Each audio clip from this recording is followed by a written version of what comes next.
In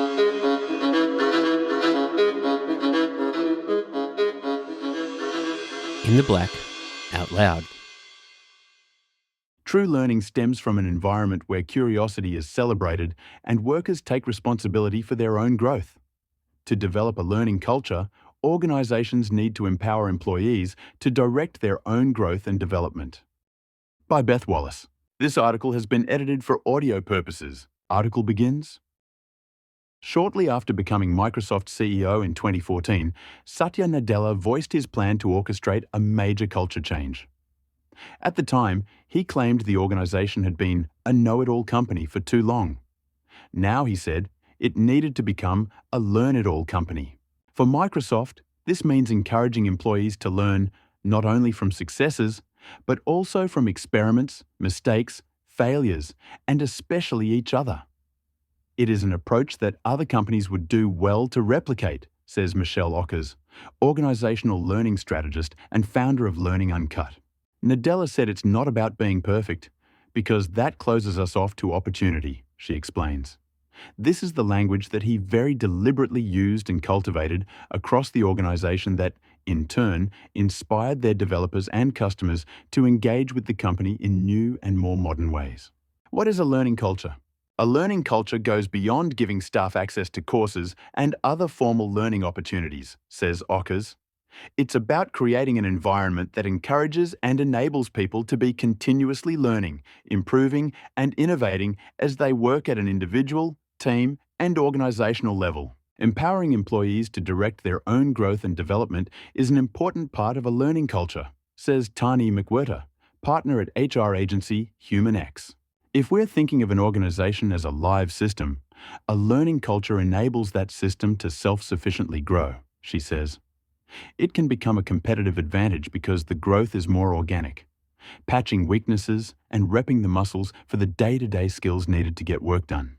With research from Xero showing younger generations list learning and development as one of the main reasons they would stay with an employer, a learning culture can be an effective tool in talent attraction, McWhirter adds. Do a culture audit. For organisations striving to create a learning culture, Ockers recommends examining how the current environment either promotes or inhibits growth. Leaders can undertake Marsha Connor's Learning Culture Audit or Nigel Payne's Learning Culture Self-Assessment Tool to better understand the conditions under which their people work, she says. Be curious and tune into what people are saying about their current experience, she advises. Do they feel safe to take risks? Do they trust their leaders and their leadership team? Psychological safety and trust are critical elements for building a strong learning culture, she continues.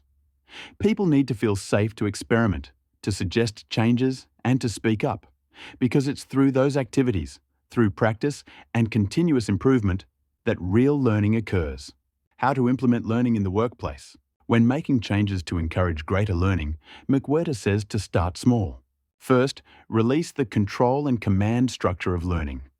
Learning mandated by HR or leaders and consumed by employees is not the only way to build skills, she says. Instead, look at a framework that focuses on the why of learning. Purpose-built resources that are curated to meet people where they're at. For example, make their jobs easier, faster, more impactful, or more fun. Second, break learning into bite-sized pieces, because if it becomes burdensome or more work, it isn't as attractive to employees. Think beyond lunch and learns, McWhirter suggests, such as short explainer videos or infographics that incite curiosity and give learners the opportunity to self-examine or self-explore. Third, recognize that leaders are learners too. Putting expectations on leaders to drive a learning culture won't work unless it is recognized that they also have learning needs, she says. Identify where the gaps are and invest in time and resources to scale learning. Look for learning moments, making learning moments. A part of a company's language is a great way to destigmatize mistakes and celebrate wins. And learn from both, says Ockers.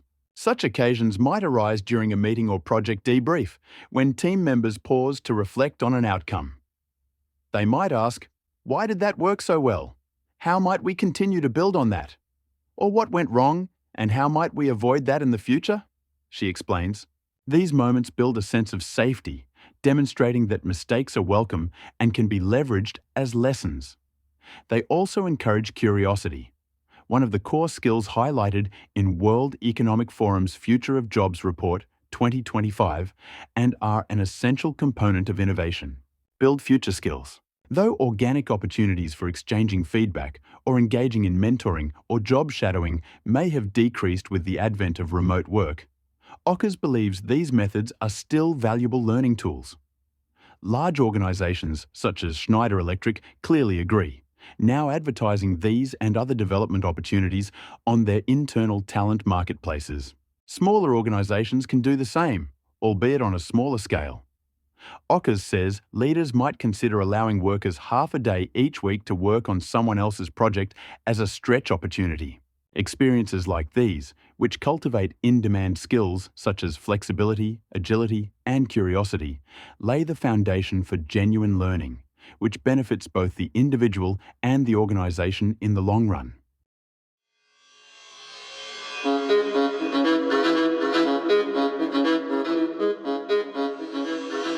In the Black, Out Loud.